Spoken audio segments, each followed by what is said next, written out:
Philippines ను ఫుంగు Wang super typhoon వణికిస్తోంది. అతి తీవ్ర తుపాను దాటి గంటకు గరిష్టంగా 220 కిలోమీటర్ల వేగంతో ప్రచండ గాలులు వీస్తున్నాయి. ఈశాన్య తీరంలో భారీ వర్షాలు కురుస్తున్నాయి. ఇప్పటి వరకు ఆయా ఘటనల్లో 2 మృతి చెందారు. మెరుపు వరదలు, కొండ చర్యలు విరిగిపడటం, 5 మీటర్ల ఎత్తు వరకు అలలు ఎగిసిపడే ప్రమాదం పొంచి ఉండటంతో అధికారులు అప్రమత్తమయ్యారు. దాదాపు 10 లక్షల మందిని ఇప్పటికే సురక్షిత ప్రాంతాలకు తరలించారు. మొత్తంగా 3 కోట్ల మందికి పైగా ఈ తుపాను ప్రభావం చూపే అవకాశం ఉందని పౌర రక్షణ కార్యాలయం అంచనా వేసింది.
దేశంలో అత్యధిక జనాభా కలిగిన లూజాన్ ద్వీపంలో అరోరా ప్రావిన్స్లో ఇది తీరాన్ని తాకింది.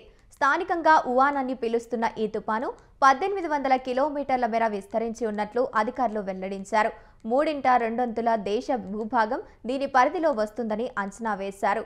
కంటూన్ వానెస్ ప్రావిన్స్లో సంభవించిన మెరుపు వరదల్లో ఓ వ్యక్తి మృతి చెందాడు. సమార్ ప్రావిన్స్లోని కాటక్ బలోగాలో నగరంలో ఇల్లు కూలిపోయి ఓ మహిళ ప్రాణాలు కోల్పోయింది. వర్షాలు, గాలుల తీవ్రతతో సమీపంలో ఉన్నవారు కూడా కనిపించని పరిస్థితి నెలకొన్నట్టు అధికారులు తెలిపారు. ఆయా ప్రదేశాల్లో 19 మందిని సహాయక సిబ్బంది కాపాడినట్లు చెప్పారు.